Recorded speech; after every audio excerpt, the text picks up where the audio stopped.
Il y a un truc. Voilà, donc moi je ne vais pas vous inviter à devenir...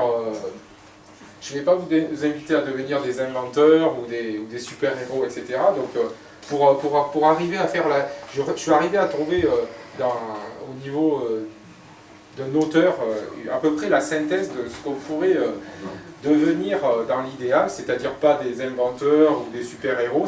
J'ai trouvé ça chez un auteur sociologue américain qui s'appelle John Dewey, D-E-W-E-Y, et qui parle d'une notion, d'un concept qui s'appellerait de devenir des philosophes bricoleurs pragmatistes.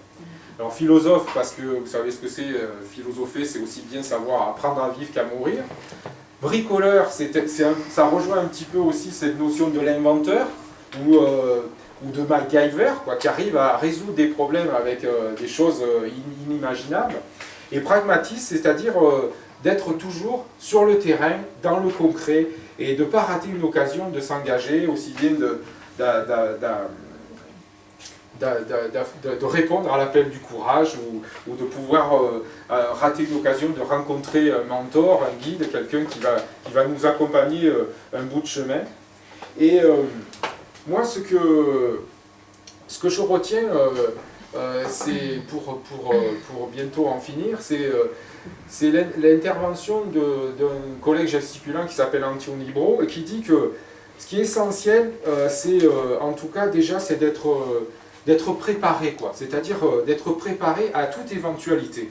C'est ce qui permet de... C'est-à-dire, c'est là pourquoi je vous inciterai à muscler et à développer le muscle du courage, parce qu'il dit que on peut aussi bien dire être pessimiste et dire ouais, on va vers une suite de catastrophes existentielles, la pollution, etc., qui vont faire ça, ou alors on peut être très optimiste et dire oui, bah, de toute façon la nature humaine elle s'en est toujours bien sortie, etc., donc il y a bien quelqu'un, ou la technique, ou les gouvernements, qui va faire ce qu'il faut pour résoudre les problèmes. Et il dit que par contre, il vaut mieux malgré tout, à titre individuel, le plus possible être prêt, de façon à ce que, moi je dirais, dans quelques centaines d'années, quand on fera des fouilles, on ne me retrouve pas comme une espèce de vieux fossile, c'est-à-dire que j'aurais survécu, c'est ce qui m'aura permis de survivre. Sinon... c'est la pire insulte, ça, espèce de vieux fossile, c'est-à-dire que déjà je ne suis pas une espèce, et être un vieux fossile, c'est tellement redondant, quoi. Et c'est ce qui permet d'être préparé, c'est ce qui permet effectivement de s'adapter, c'est ce qui permet de survivre à toute forme de catastrophe à venir, quoi. Et de ne pas attendre après un miracle qui va nous sauver. Et après, une autre chose aussi qui est très motivante pour s'engager dans, effectivement, s'engager, c'est toute forme d'engagement, à participer à l'émancipation, à sa propre émancipation, à l'émancipation des autres.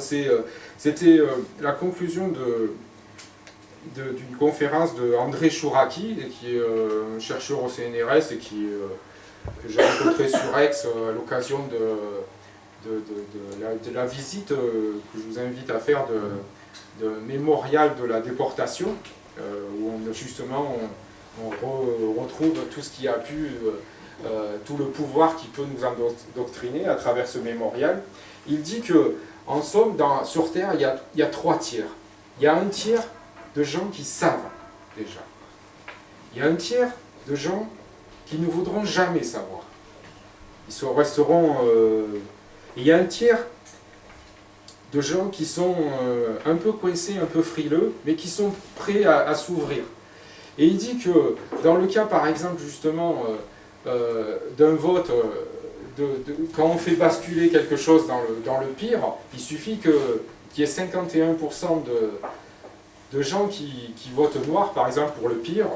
Et par contre, si on sait qu'il y a 30% de gens qui voteront jamais noir dans le pire, et qu'on arrive sur les 30% qui sont prêts à s'ouvrir, à se décrisper, c'est sur cela qu'il faut effectivement, on peut avoir une motivation à aller travailler, effectivement, à aller vers les autres et à montrer comme c'est l'exemple de comme c'est important de s'émanciper et de participer à toute forme d'émancipation. Voilà.